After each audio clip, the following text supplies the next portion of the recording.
नमस्ते दोस्तों, आपका स्वागत है हमारे खास प्रोग्राम में। आज हम बात करेंगे पितृदोष के बारे में, जो ज्योतिष शास्त्र में एक महत्वपूर्ण विषय है। इस स्क्रिप्ट में हम समझेंगे कि पितृदोष क्या है, इसे कैसे दूर किया जा सकता है और इसके लाभ और हानि क्या है। ये जानकारी सरल और स्पष्ट होगी ताकि आप इसे आसानी से समझ सकें। तो चलिए शुरू करते हैं। पितृदोष क्या है?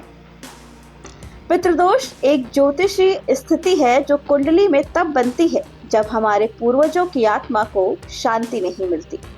ज्योतिष के अनुसार ये दोष आमतौर पर कुंडली के नवम भाव, सूर्य, चंद्रमा या राहु केतु के अशुभ योग के कारण होता है। ये तब होता है जब पितरों का अंतिम संस्कार ठीक से ना हुआ हो, पितरों की आत्मा को मुक्ति के लिए श्राद्ध, तर्पण या अन्य कर्मकांड ना किए गए हों, परिवार में कोई ऐसा कर्म हुआ हो जिससे पितर नाराज हो। पितृदोष का प्रभाव व्यक्ति के जीवन में कई तरह की समस्याएं ला सकता है, लेकिन इसे पूजा और कर्मकांडों के माध्यम से दूर किया जा सकता है। अब हम आपको बताते हैं पितृदोष के लक्षण। पितृदोष के कुछ प्रमुख लक्षण इस प्रकार हैं।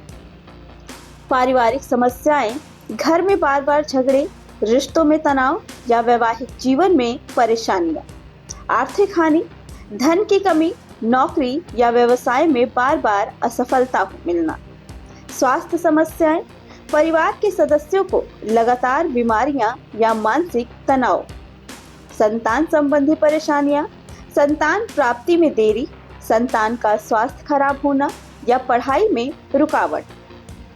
इसके अन्य संकेत हैं बार बार बुरे सपने आना, घर में अशांति या असामान्य घटनाएं। यदि आपकी कुंडली में पितृदोष है तो ये जरूरी नहीं कि हर व्यक्ति को ये सभी लक्षण दिखें, लेकिन इनमें से कुछ समस्याएं बार बार आती हैं, तो आपको पितृदोष की जांच करवानी चाहिए। पितृदोष की पूजा कैसे करें? पितृदोष को दूर करने के लिए कुछ सरल और प्रभावी उपाय हैं। ये पूजा और कर्मकांड पितरों की आत्मा को शांति प्रदान करते हैं। यहाँ कुछ प्रमुख उपाय दिए गए हैं।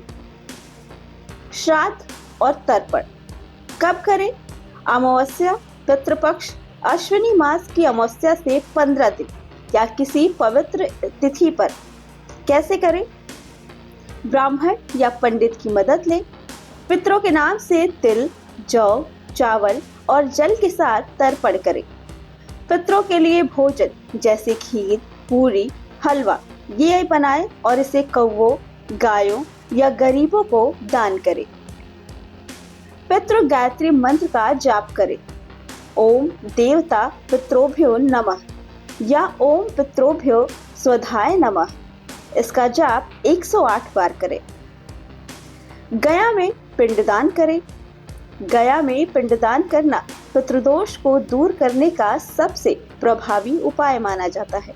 वहां फल्गु नदी के तट पर पितरों के लिए पिंडदान और तर्पण करें। अगर गया जाना संभव न हो तो किसी पवित्र नदी जैसे गंगा या यमुना के किनारे भी ये कार्य किया जा सकता है। नियमित पूजा। घर में एक छोटा सा पितृ स्थान बनाएं जहां आप रोजाना दीपक जलाएं।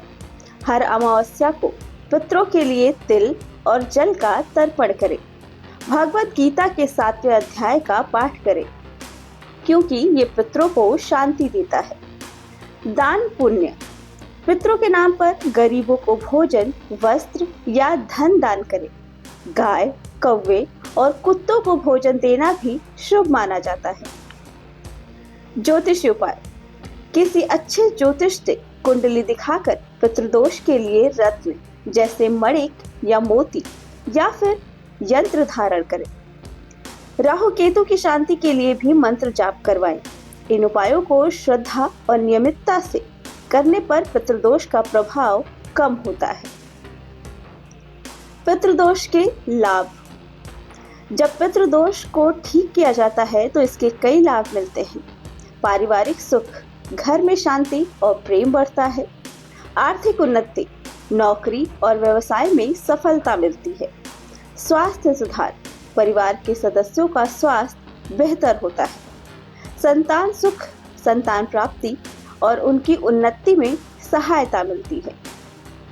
आध्यात्मिक शांति, पितरों की आत्मा को शांति मिलने से परिवार पर उनका आशीर्वाद रहता है। पितरों का आशीर्वाद जीवन में सकारात्मक ऊर्जा और समृद्धि लाता है। पितृदोष की हानि, अगर पितृदोष को अनदेखा किया जाए तो ये कई समस्याएं पैदा कर सकता है।